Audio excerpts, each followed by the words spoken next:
Hello प्यारे साथियों, आपका भरपूर स्वागत है आपके नंबर 1 एजुकेशनल प्लेटफॉर्म विद्यागुल पर।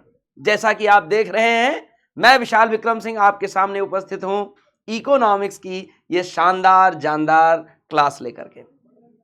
मित्रों, आपने थंबनेल पर देखा होगा कि आइए अपनों को जांचें और समझें कि कैसे होने वाली है आपकी तैयारी। आपके तैयारी में कितना बूस्टअप है, कितनी जान है, जरा क्वेश्चन का आंसर देकर के बताइए। आपके सामने वे क्वेश्चन हैं जिसकी अभी हम लोगों ने क्लास की है। क्लास हमने किसकी की है? तो हमने की है कि बाजार संतुलन। और बाजार क्या है, पूर्ण प्रतियोगिता क्या है, संतुलन की स्थिति क्या है, मांग पूर्ति के नियम क्या है, इसे हमने जाना था। आइए वहीं से बनने वाले ये ऑब्जेक्टिव टाइप क्वेश्चन हैं। मैं दावे के साथ कह सकता हूं ये ऐसे क्वेश्चन है मेरे प्यारे बच्चों जो छपे हुए रखे हैं बोर्ड एग्जाम में आपके। तो आइए शुरुआत करते हैं, संगनाद करते हैं, आगाज करते हैं, आरंभ करते हैं। आज की कक्षा यहां से शुरू होती है। आपका भरपूर स्वागत है। आइए, आपके सामने एक क्वेश्चन है, पूर्ति के नियम के अंतर्गत कीमत और वस्तु, पहली बात तो यहां पर कीमत की गई है और दूसरी वस्तु की मात्रा में कैसा संबंध है। तो ध्यान रखिएगा कि कीमत एक तरफ अगर ग्राफ बना लिया जाए तो ये कीमत और वस्तु के संबंध की बात है। एक कीमत की बात कर लेता है और यहां पर कहीं या मूल्य कह लीजिए और यहां मात्रा है। ठीक है, अब अगर मांग हो जाएगी तो मांग की मात्रा, इसको वो कह लेंगे, इसको एक्स कहेंगे, इसको वाई कहेंगे। तो इसमें क्या संबंध है? तो ये कहीं ना कहीं अगर वस्तु की मूल्य बढ़ता है, मूल्य बढ़ेगा तो कहीं ना कहीं हम लोग क्या कहेंगे, मात्रा घटेगी। और ये मांग का नियम बताता है। कौन सा नियम बताता है बच्चों? मांग का नियम बताता है। मांग का नियम किसने दिया था, जरा बताइएगा कमेंट करके, मांग का नियम किसने दिया था। अब होता क्या है कि अगर वस्तु की मात्रा, कीमत बढ़ रही है, कीमत अगर बढ़ रही है तो मात्रा में कमी आएगी कि नहीं आएगी? मांग की, मांग की मात्रा में अगर यहां डिमांड की बात की जाए, मांग, तो मांग में क्या संबंध होगा, सोच के बताइएगा। व्युत्क्रमानुपाती, अनुक्रमानुपाती, ए बी दोनों। तो आई होप कि आपको ये बात समझ में आएगी, दोनों नहीं होगा यहां और ना ही व्युत्क्रमानुपाती होगा। ठीक है, अगर हम व्युत्क्रमानुपाती की बात करें कीमत और वस्तु की मात्रा में, कीमत और वस्तु की पूर्ति के नियम से अगर हम देखें तो पूर्ति का नियम यहां क्या बताता है, पूर्ति का नियम क्या बताएगा, जरा पूर्ति, ये तो मांग वाला हो गया। अब जरा पूर्ति वाला देख लेते हैं। यहां पूर्ति होना चाहिए था, पूर्ति की बात करेगा, यहां पूर्ति की मात्रा लिख देंगे, पूर्ति की मात्रा।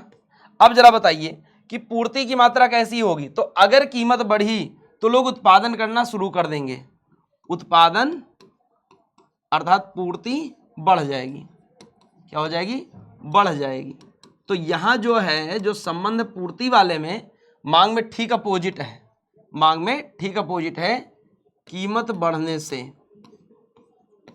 कीमत बढ़ने से पूर्ति अर्थात बढ़ जाएगी। तो एक बढ़ी कीमत, यहां ध्यान दीजिए, तो पूर्ति या आपूर्ति की मात्रा में भी वृद्धि, इसका मतलब क्या है? डायरेक्ट रिलेशन है, इनडायरेक्ट नहीं है। ये अनुक्रमानुपाती, व्युत्क्रमानुपाती नहीं, अनुक्रमानुपाती संबंध है, ये ध्यान रखना है। व्युत्क्रमानुपाती मतलब होता है उल्टा। तो कीमत और पूर्ति, अगर पूर्ति का नियम देखा जाए तो अगर पूर्ति की स्थिति देखी जाए, मांग बढ़ रही तो पूर्ति बढ़ जाएगी, फर्म और उद्योग पूर्ति बढ़ाने लगेंगे, ये बात जानना है। मांग का नियम ठीक इसके अपोजिट था, व्युत्क्रमानुपाती संबंध होता है कि अगर जब जब मांग बढ़ती है, मांग अगर बढ़ रही है, कीमत अगर बढ़ रही है, यहां कीमत से चलेंगे, कीमत अगर बढ़ेगी तो मांग घट जाएगी। मान लीजिए 10 रुपए दर्जन केला है, यहां केले की बात कर लें, आम की बात कर लो, तो भाई 10 रुपए दर्जन है केला और 10 रुपए दर्जन है तो लोग 10 किलो खरीद सकते हैं। या आप बोले 10 रुपए दर्जन है तो 10 दर्जन खरीद सकते हैं, दर्जन खरीद लेंगे। लेकिन अगर 10 दर्जन ये खरीद लिए तो यहाँ पे बात समझ में आनी चाहिए कि अगर 10 दर्जन इन्होंने खरीद लिया तो आई होप ये बात आपको क्लियर हो जानी चाहिए, आई होप ये बात क्लियर हो जानी चाहिए कि कहीं ना कहीं ये 10 दर्जन खरीदेगा, लेकिन अगर इसका दाम बढ़ाना शुरू कर दिए, मूल्य में वृद्धि कर दिए, 10 से अगर इसको हम लोग 50 रुपये दर्जन कर दिए, तो अभी कितना होगा, तो लोग 5 दर्जन मुश्किल से खरीदेंगे, 5 दर्जन ही खरीदेंगे। इसलिए जब जब कीमत बढ़ती है तो कहीं ना कहीं मांग कम हो जाती है। ठीक अनुक्रमानुपाती संबंध होता है और व्युत्क्रमानुपाती संबंध होता है। अनुक्रमानुपाती कीमत और इसके बीच में, तो इसलिए इसका आंसर आपके सामने बी रहा। इतनी बातें यहां क्लियर हो गई होंगी। आगे बढ़ें, दूसरा क्वेश्चन। जिस तरह कपड़ा काटने के लिए कैंची की आवश्यकता होती है कि दोनों पत्तियों की आवश्यकता होती है, मूल्य निर्धारण के लिए भी मांग और पूर्ति की आवश्यकता होती है। यह कथन किसका, बहुत इंपॉर्टेंट कथन है, पूछा गया है। अर्थात यहां से यह बात निकल के आनी चाहिए कि मांग और पूर्ति का नियम किसने दिया। जिसने मांग और पूर्ति को डिसाइड किया होगा वही बंदा होगा। तो यहां आपका आंसर हो जाएगा प्यारे बच्चों, मार्शल साहब ने इसको बात को कहे थे और मांग पूर्ति का नियम भी दिया था। Next question. जब वस्तु की कीमत अधिक होती है तो उसकी मांग कम होती है। वस्तु की कीमत, अब देखिए मूल्य अधिक है तो मांग कम है, यही अभी हमने बताया था। ये किस नियम के अंतर्गत आता है? तो जाहिर सी बात, अगर मांग की बात है और कीमत की बात है तो मांग का नियम होगा। मांग अधिक, मूल्य अधिक या कीमत अधिक, मूल्य अधिक होगी तो मांग कम हो जाएगी, मांग कम होगी। ठीक, तो ये जाहिर सी बात है कि यह व्युत्क्रमानुपाती संबंध को दर्शाता है। ऐसा नहीं है, यह मूल्य होगा तो 1 कीमत मांग हो जाएगी, 1 यहाँ पे डिमांड की बात कर लेंगे, ये मांग हो जाएगी। ठीक, इस तरह संबंध इसमें बनता है और ये हो जाता है आपका कहीं ना कहीं मांग का नियम। बी ऑप्शन सही है। ठीक है, तो यहां तक की बात हो गई। आगे बढ़ते हैं। अब क्वेश्चन आया, दृश्य और अदृश्य मदों का व्यापार संबंधित होता है। दृश्य मद भी है, अदृश्य मद भी है, बाजार में हम लोग आ गए। ठीक, तो क्या व्यापार संतुलन से, भुगतान संतुलन से, आर्थिक संतुलन से, लाभ से? जरा सोच के बताइए इसका आंसर क्या होगा, सही आंसर। तो सही आंसर के लिए हमको जाना पड़ेगा भुगतान संतुलन पर। दृश्य और अदृश्य मदों का जब व्यापार किससे संबंधित होता है, कहीं ना कहीं भुगतान संतुलन से। यह बात ध्यान रखिएगा। ठीक, आगे बढ़ें। नेक्स्ट क्वेश्चन है, जब व्यापार संतुलन अनुकूल होता है, जब व्यापार में संतुलन होता है तो सूत्र क्या बनता है? व्यापार जब संतुलन होगा तो मांग बराबर हो जाएगी पूर्ति के। लेकिन व्यापार अगर राष्ट्रीय अंतरराष्ट्रीय ये वाली स्थिति होगी नहीं। तो हमने एक ग्राफ बनाया था, ठीक है। एक तो आपका मूल्य है या कीमत बोल लो, ठीक है, और चाहे मांग कह दो चाहे पूर्ति कह दो, मांग और पूर्ति एक में, मांग एवं पूर्ति, संतुलन वाली स्थिति, ठीक है। और इसकी मात्रा, ये बात देख लें तो दोनों का एक ग्राफ बनता है, यहां से एस वाला, सप्लाई वाला, डिमांड वाला। तो एक ऐसा पॉइंट आता है प्यारे बच्चों जहां पर ये दोनों इक्विलिब्रियम की बात करते हैं, संतुलन की बात करते हैं, पी पॉइंट हो गया। ठीक, तो इस रूप में हम लोग ये जानते हैं कि एक ऐसा बिंदु आएगा जहां पर दोनों बराबर होगा, मांग की बात, डिमांड और सप्लाई भी। तो यहां पर तो एक्स और एम ऐसे समझ लो, अगर ये बाह्य व्यापार है, ठीक है, तो इसमें ये बात जानने की जरूरत है कि एक्स मतलब हो गया हमारा एक्सपोर्ट और इंपोर्ट हो गया। लेकिन अगर इससे देखेंगे कि मांग और पूर्ति जहां बराबर हो वो संतुलन की स्थिति होती है, व्यापार संतुलन होता है। यहां पर भी ये आंसर हो गया। आगे बढ़ते हैं हम लोग। विदेशी विनिमय दर द्वारा निर्धारित होती है। अब विदेशी विनिमय दर किसके द्वारा निर्धारित होगी? विश्व बैंक द्वारा, देश की सरकार द्वारा, मांग और पूर्ति की शक्तियों द्वारा या मोल जोल द्वारा। ठीक है, हम लोग लेन देन करते हैं उसके द्वारा या मोल तोल करते हैं, डिस्काउंट की बात करेंगे।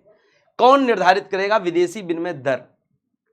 तो सिंपल सी बात है कि मांग और पूर्ति की शक्तियां ही निर्धारित करती हैं विदेशी विनिमय दर को। इसमें से कोई बात छिपाने वाली नहीं है, कोई नई बात नहीं है। इसका आंसर भी हो गया। अब जरा हम लोग आगे बढ़ जाएं। निवेश निर्भर करता है, बहुत इंपॉर्टेंट बात है। निवेश किस पर निर्भर करेगा?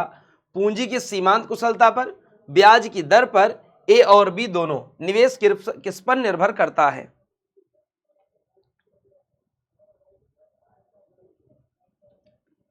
तो निवेश किस पर निर्भर करेगा भाई? ए और बी दोनों पर। ब्याज दर पर भी निवेश निर्भर करेगा, ब्याज दर पर भी निवेश निर्भर करता है कहीं ना कहीं, और पूंजी की सीमांत कुशलता पर भी निर्भर करता है। इसलिए आंसर हो जाएगा आपका सी। सिंपल सी बात है। आगे हम लोग बढ़ जाते हैं नेक्स्ट क्वेश्चन की तरफ, और नेक्स्ट क्वेश्चन आपके सामने ये रहा। निम्नलिखित में से कौन चक्रीय प्रवाह में सम्मिलित है? अब चक्रीय प्रवाह में हम लोग पहले भी बात किए हैं, ठीक है। प्रवाह कितने प्रकार के? तो प्रवाह हो गए 2 प्रकार के, यहां लिखा भी है, मौद्रिक प्रवाह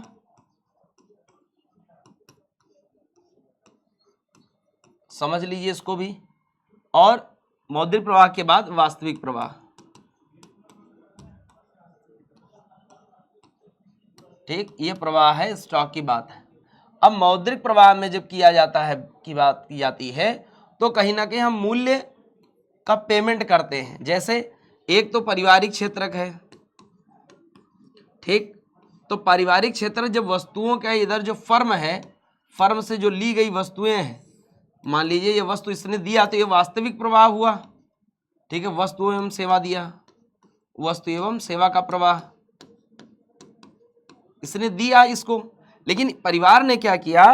परिवार ने इसका मूल्य दे दिया, ठीक, इसका पेमेंट कर दिया, मूल्य निर्धारित किया, और मूल्य से ये बन गया मौद्रिक प्रवाह। तो मौद्रिक प्रवाह हो रहा है परिवार द्वारा वस्तु और सेवाओं के खर्चों पर, ठीक। ऐसे परिवार ने फर्म को क्या क्या दे दिया? साधन दिए, फैक्टर कॉस्ट इसको कहते हैं, श्रम भूमि पूंजी, श्रम भूमि पूंजी, ये बात ही दे दी उद्यम। तो इसने तो भाई वास्तविक प्रवाह किया, लेकिन फर्म ने जब इनको पेमेंट कर दिया तो ये मौद्रिक प्रवाह हो गया, ठीक है। श्रम की जगह पे इनको पारिश्रमिक दे दिया गया, लेबर चार्ज दे दिया गया, पूंजी के लिए इनको ब्याज दे दिया गया, भूमि के लिए इनको रेंट दे दिया गया। तो ये कहीं ना कहीं मौद्रिक प्रवाह में आ गए। तो वास्तविक प्रवाह, मौद्रिक प्रवाह, प्रवाह के 2 प्रकार हो गए, ये दोनों सी आंसर हो जाएगा। आगे बढ़ते हैं। नेक्स्ट क्वेश्चन आपके सामने है, बाजार शब्द का सही अर्थ क्या है? चलिए बताइए भाई, बाजार शब्द का सही अर्थ क्या है? तो पहला ही ऑप्शन है, क्रय विक्रय का स्थल है, ग्रामीण हाट बाजार है, सुपर बाजार है, या कोई ऐसा माध्यम, चाहे वह स्थान से संबंधित हो, टेलीफोन से हो, इंटरनेट से हो, ऐसा माध्यम जिससे द्वारा वस्तु का क्रय विक्रय किया जा सके, हो सके। तो आई होप यहां से तो आपको निकल आया होगा ना आंसर। सिंपल सी बात है। अगर इसमें से ये बात ना होती तो यहां पर सारी चीजें होती, इनमें से सभी, लेकिन यहां पर एक बेहतरीन ऑप्शन है तो हम लोग इस तरफ अपना रुझान दिखाएंगे, झुकाव दिखाएंगे। नहीं तो अगर इसकी जगह हो इनमें से सभी तो ये भी हो सकता है क्रय विक्रय का स्थल भी होता। मैंने बताया है बाजार। अब बाजार को कई तरीके से डिफाइन किया गया, राष्ट्रीय, अंतरराष्ट्रीय, फुटकर बाजार, लेकिन हम लोग बाजार के कई रूप देखने से पहले बाजार की अगर परिभाषा जानना चाहें कि बाजार किसे कहेंगे, तो बाजार के रूप में सबसे पहले तो एक स्थान होगा, ठीक है भाई। इस स्थान पर क्रेता भी होगा जो खरीदेगा, और विक्रेता भी होगा, क्रेता विक्रेता होगा, ठीक। और कहीं ना कहीं यहां पर विनिमय भी चलेगा। तो वह स्थान जहां पर क्रेता विक्रेता वस्तुओं का विनिमय करते हैं उसे हम बाजार कहते हैं। क्लियर हो गया? तो इस रूप में आपका वह स्थान, और वह टेलीफोन, इंटरनेट, मतलब सेवा भी हो सकता है, वस्तु भी हो सकता है। फिर आ गया क्वेश्चन, किस बाजार में उपभोक्ता को उत्पादन की अत्यल्प मात्रा प्राप्त होती है? किस बाजार में? अब बहुत इंपॉर्टेंट बात पूछी गई है, किस बाजार में उपभोक्ता को उत्पादन की अत्यल्प मात्रा प्राप्त होती है और प्रत्येक इकाई के लिए अधिक कीमत चुकानी पड़ती है? कीमत अधिक देना है, ध्यान रखिएगा, और उत्पादन की अत्यल्प मात्रा है, ठीक। उत्पादन कम लग रहा है, और उत्पादन जो मात्रा है वो कम है, लेकिन उसके लिए कीमत ज्यादा है। अब पूर्ण प्रतियोगिता वाली स्थिति में, एकाधिकार वाले में, अल्पाधिकार में, इनमें सभी। बहुत सिंपल सा क्वेश्चन है, जगह आप बताना चाहेंगे, थोड़ा सा अगर दिमाग लगाएंगे तो ये बताया जा सकता है, कोई ज्यादा इसमें रॉकेट साइंस नहीं है। तो आई होप हमको ये बात क्लियर हो गई होगी आप लोगों को कि पूर्ण प्रतियोगिता वाले में तो भाई कीमत ज्यादा नहीं होगी, अल्पाधिकार में भी नहीं होगी, इनमें सभी से तो कोई मतलब है नहीं, तो सीधा सीधा इसका आंसर होगा एकाधिकार वाले में। एकाधिकार में कीमत अपने हिसाब से तय की जाती है, ये आपने पहले भी देखा है जब पूर्ण प्रतियोगिता हमने आपको पढ़ाई थी।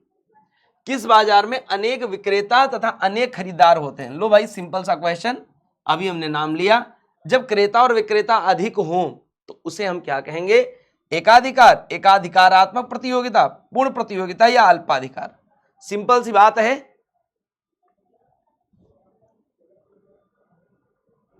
तो भाई अगर पूर्ण प्रतियोगिता वाली स्थिति में हम देखें तो यहां यह आंसर हो जाएगा कि सर पूर्ण प्रतियोगिता वाले में क्या होता है, ठीक, क्रेता विक्रेता की स्थिति ज्यादा होती है, ये बहुत ज्यादा की मात्रा में होते हैं, तो इसे पूर्ण प्रतियोगिता वाली स्थिति कहते हैं, ये समझ लीजिए। फिर आगे देखिए, किस बाजार में उत्पादन अधिक होता है और मूल्य कम होता है?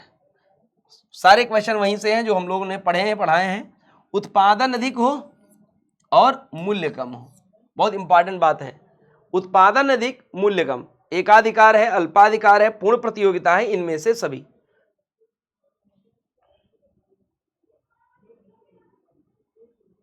फिर वही आंसर होगा, अगर उत्पादन अधिक हो रहा है भाई मूल्य कम हो जाएगा, उत्पादन अधिक होने पे मूल्य कम हो जाता है। ये भी सिंपल सी बात है कि जब जब उत्पादन अधिक होगा, उत्पादन अधिक हो जाए तो मूल्य पर क्या प्रभाव पड़ेगा या कीमत पर क्या प्रभाव पड़ेगा? कीमत अपने आप में घट जाती है, कम हो जाती है। जैसे जरा देखिए, जब भी टमाटर के रेट मार्केट में कम हुए तो उसके ऊपर सीधा सीधा मामला था, मैटर था कि उत्पादन उस टाइम पीरियड में अधिक हो गया, मार्केट में उसकी सप्लाई बढ़ गई, और मार्केट में सप्लाई बढ़ी, दाम अपने आप नीचे आ गए। ठीक, तो ये चीजें चलती रहती हैं। आप ग्राफ वाले में याद करो कि अधिमांग और अधिपूर्ति आपने पढ़ी होगी, ठीक है, excess demand and excess supply, और जब भी ये स्थिति आती तो कहीं ना कहीं वो फिर से डाउन होता है। अगर अधिपूर्ति हो रही तो पूर्ति को कम किया जाएगा, अगर अधिमांग है तो मांग को कम करके ई पर लाने का प्रयास किया जाएगा, जहां संतुलन की स्थिति होती है। ठीक है, तो इस रूप में आप समझ सकते हैं, ये पूर्ण प्रतियोगिता वाली ही स्थिति में होगा जब उत्पादन है, मूल्य कम हो, यही चाहिए ही, ताकि संतुलन की स्थिति में चीजें रहें। स्थायी पूंजी का उपभोग क्या है? अब स्थायी पूंजी का उपभोग क्या है, बहुत इंपॉर्टेंट बात है भाई। अगर हमने पूंजी लगा दी, जब भी हम पूंजी लगाते हैं, पूंजी का निवेश करेंगे, तो निवेश करते समय हम लोग ये बात ध्यान रखते हैं बच्चों, ये बात ध्यान रखते हैं कि हमको पूंजी का निवेश कहाँ करना है। अगर आप बजट में भी देखेंगे पूंजी का निवेश कहाँ होता है? पूंजीगत निवेश मशीन में होगा, भवन में होगा, जो ज्यादा पैसे वाली चीजें हैं, मशीन, भवन, उद्योगों में हो जाएगा, ठीक, और या फिर शेयरों की खरीद बिक्री में हो जाएगा। तो कहीं ना कहीं पूंजीगत निवेश पूंजीगत वस्तुओं में होगा, जो उत्पादन करेंगे, जो आगे बढ़ाएंगी। अगर ऐसा होता है तो इसमें डिप्रिसिएशन होता है। क्या होता है? डिप्रिसिएशन होता है, घिसावट होती है, तो घिसावट इसमें चलेगी। मतलब जब भी एक टाइम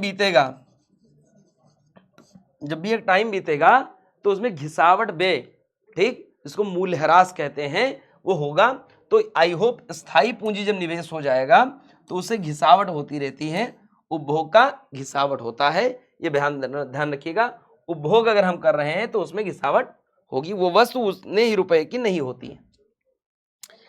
रिकार्डो के अनुसार पूर्ण प्रतियोगिता में मूल्य निर्धारण होता है। अब बहुत इंपॉर्टेंट बात रिकार्डो साहब ने कही थी, पूर्ण प्रतियोगिता अगर हो रही है, ठीक, तो पूर्ण प्रतियोगिता में मूल्य निर्धारण किस पर होता है, जरा ये बताना है। आवश्यकता द्वारा, मांग द्वारा, उपयोगिता द्वारा, उत्पादन लागत द्वारा।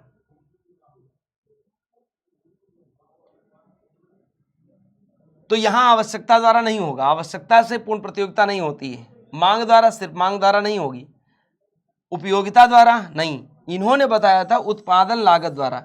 ये लागत के आधार पर मूल्य के निर्धारण की बात करते हैं। तो कहने का मतलब है इन्होंने फैक्टर कॉस्ट, ठीक है, लागत कितना है उत्पादन में, जो लागत, उत्पादन क्या होती है? उत्पादन में, ये आप लोग पहले से जानते हो, बजट वाले में आपने पढ़ा होगा, उत्पादन में हमको क्या क्या चाहिए? भूमि चाहिए, भूमि से खाली काम नहीं चलेगा, श्रम भी चाहिए, अभी हमने बताया, पूंजी भी चाहिए, ये बिल्कुल गांठ बांध लो इन बातों को, और कहीं ना कहीं उद्यमी भी चाहिए। उद्यमी का कहने का मतलब जो रिस्क उठा पाए, इसको क्या मिलेगा, इसको रेंट मिलेगा, इसको क्या मिलेगा, वेज मिलेगा, इसको मिलेगा कहीं ना कहीं इसको प्रॉफिट ब्याज दर मिलेगी, ब्याज दर मिलेगा, ठीक, और उद्यमी को मिलेगा प्रॉफिट लाभ। तो इस तरीके से कहीं ना कहीं उत्पादन लागत द्वारा रिकार्डो ने मूल्य निर्धारण की बात कही। आगे बढ़ जाए हम लोग। संतुलन कीमत के निर्धारक घटक कौन कौन से हैं? बहुत इंपॉर्टेंट बात, इसके साथ आपका एक ग्राफ बनता है। क्या बनता है? ग्राफ बनता है। और ग्राफ बनने की कंडीशन में अगर आप चले जाएंगे तो ये बहुत अच्छा होगा। कैसे? कि वस्तु की मांग, वस्तु की पूर्ति, ये भी दोनों संतुलन कीमत के निर्धारक में। अभी हमने बनाया भी था ग्राफ, एक बार फिर से देख लो। ये एक्स एक्सिस है, ये वो है, ये वाई है, और यहाँ कीमत की बात हो जाती है, ठीक, और यहाँ मांग या पूर्ति की बात हो जाती है, आपूर्ति की मात्रा हो जाती है। अब ध्यान रखिए, यहाँ ये बात ध्यान रखनी है, एक तो ये आपकी सप्लाई है और ये आपका डिमांड है, डी एंड एस, ठीक, और यहाँ पर आपका हो गया संतुलन।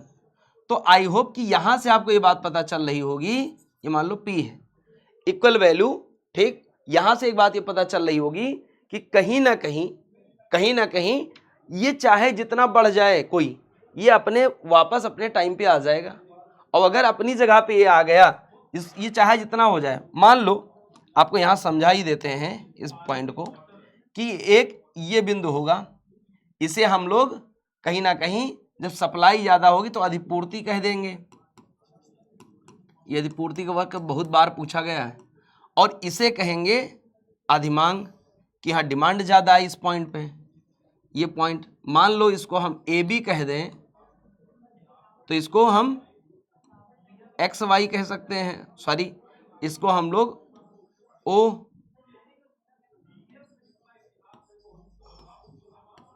पी और पीटी की बात कर लो, ये पीटी हो जाएगा, पी और टी, तो इसे कहीं ना कहीं अधिमांग कह देंगे, अधिमांग हो गई, ठीक है। तो यहां पर अगर आप डॉट डॉट करेंगे तो इसको आप निर्धारण कर सकते हैं कि ये क्या है, यहां से आप देख सकते हैं। ऐसे यहां की बात अगर हमने कह दी, इस पॉइंट की और इस पॉइंट की भी बात हमने कर दी, तो ये समझ में आना चाहिए अधिमांग और अधिपूर्ति जब भी ये जाएंगे तो अपनी जगह पे इनको वापस होना पड़े। इससे क्या होता है कि मांग और पूर्ति दोनों का होना जरूरी है जब संतुलन कीमत आपको निकालनी हो, तो अर्थात आंसर हो जाएगा सी। आगे बढ़ते हैं नेक्स्ट क्वेश्चन पर। सारे बेहतरीन क्वेश्चन हैं और इस टॉपिक से आए हुए क्वेश्चन संभावित और अति संभावित क्वेश्चनों की हम बात कर रहे हैं, इसलिए कहीं से ये मत सोचना, और एक्सप्लेन भी मैं कर रहा हूं कि अगर आपको टफ लग रहा है तो उसको इजी गोइंग हम आप उसको ओपन कर दें, ठीक है, उसका पोस्टमार्टम कर दें क्वेश्चनों का, ताकि आपको समझ में आ जाए। चलिए, शीर्षक बाजार में वस्तु की कीमत, अब देखिए यहां पे ये हो गया गलत, बाजार में वस्तु की कीमत उस बिंदु पर निर्धारित होती है जहां क्या होता है भाई, जहां क्या होता है। तो अभी सिंपल सी बात हम लोगों ने पढ़ी कि पूर्ण प्रतियोगिता की स्थिति या संतुलन की स्थिति, मांग बराबर है पूर्ति के, ठीक है, तो डिमांड इक्वल्स टू सप्लाई, ये सिंपल सी बात कर लीजिए। और ये संतुलन, बाजार संतुलन की बात करता है, किसकी बात करता है बेटा, संतुलन की बात करता है। और यहां हम लोगों ने भी दो ग्राफ देखे, तो ये वस्तु की मांग और वस्तु की सप्लाई, ठीक, ये बात क्लियर हो जानी चाहिए, वस्तु की मांग वस्तु की सप्लाई के बराबर होती है, ये पॉइंट हो गया। फिर आगे देखिए, स्फीति का अंतराल क्या है, स्फीति का अंतराल किसने दिया है, सिंपल सा क्वेश्चन है, तो इसकी अवधारणा कीन्स साहब ने दी है, स्फीतिक अंतराल, ठीक है। स्फीतिक अंतराल वही मूल्य बढ़ जाने से अगर हम उसको कंपेयर करते हैं कि अंतराल कितना हुआ, तो आधार वर्ष से वर्तमान वर्ष को देखेंगे कि अंतराल कितना आया, प्राइस राइजिंग कितनी हुई, ठीक, ये कीन्स साहब ने इसको स्पष्ट किया है। ये बहुत महत्वपूर्ण क्वेश्चन है। मार्शल ने समय को 4 भागों में विभाजित किया, ठीक है भाई, मार्शल ने समय को 4 भागों में विभाजित किया, और उसी में क्या क्या कहा, तो अल्पकाल, बाजार काल, दीर्घकाल, इनमें सभी इसका आंसर होगा डी इसका सिंपल सा आंसर है। इसके अलावा भी इन्होंने चौथी बात भी कही, अति दीर्घकाल की बात कही। अत्यल्पकाल, अल्पकाल मतलब बाजार काल, दीर्घकाल, अति दीर्घकाल, एक और होगा 4 भागों में डिवाइड किया है मार्शल ने। मूल्य का सीमांत उपयोगिता सिद्धांत, सबसे important question, very very most important, ध्यान रखिएगा इसको। मूल्य का सीमांत उपयोगिता सिद्धांत किसने दिया है भाई साहब? मार्शल, जेवेंस, कीन्स, इनमें से कोई नहीं। तो इसका आंसर हो जाएगा जेवेंस साहब। ये इंपॉर्टेंट में जाकर के रख लीजिए, हर बार पूछा गया क्वेश्चन है, ठीक। और नेक्स्ट पॉइंट है आपके सामने, मूल्य का सामान्य सिद्धांत किसने दिया? ये भी इंपॉर्टेंट क्वेश्चन है, मूल्य का सामान्य सिद्धांत। अब मूल्य के सामान्य सिद्धांत को देने वाले हैं हमारे मार्शल साहब, ठीक। और इन्होंने जब इसको एक्सप्लेन किया तो ध्यान दीजिए, 2 बातें इसने कही। एक तो रूल ऑफ डिमांड, मांग का नियम, ठीक। और एक है रूल ऑफ सप्लाई, पूर्ति का नियम। अब जब मांग और पूर्ति का नियम आप देखते हैं तो इसमें ग्राफ भी आपको दिखाई देता होगा। सिंपल सा इसका ग्राफ बनता है। इसमें तो आपको डिमांड ये वाली दिखाई देती है डी डी, ठीक। जब पूर्ति वाले में जाते हैं तो आपको एस एस दिखाई देता है, और ये एक्स एक्सिस होता है, ये वाई एक्सिस होता है, यहाँ 0 होता है या मात्रा होती है। अब सप्लाई है तो पूर्ति की मात्रा, पूर्ति की मात्रा हो जी, यहाँ पे हो जाएगी कीमत, मूल्य, ठीक। ओ हो गया, एक्स हो गया, और यहाँ मांग की मात्रा हो गई, मांग की मात्रा, ठीक। यहाँ भी कीमत हो जाएगा, ये कीमत है। इस तरह पे दोनों ग्राफ बन जाते हैं। लेकिन जब दोनों में संतुलन की ये बात करते हैं तो संतुलन वाला भी ग्राफ मैंने बना के दिखाया है, एक बार और देख लीजिए। ये संतुलन वाली स्थिति भी आप ध्यान दीजिएगा। ये कीमत बताते हैं, ये मात्रा बताता है, चाहे मांग की हो चाहे पूर्ति की, ठीक। और इसको इस रूप में देखने का प्रयास किया जाता है। ये सप्लाई है और ये डिमांड है, ये हो गया इक्विलिब्रियम, ये हो गया पी पॉइंट पर, ये दोनों संतुलित है, ठीक।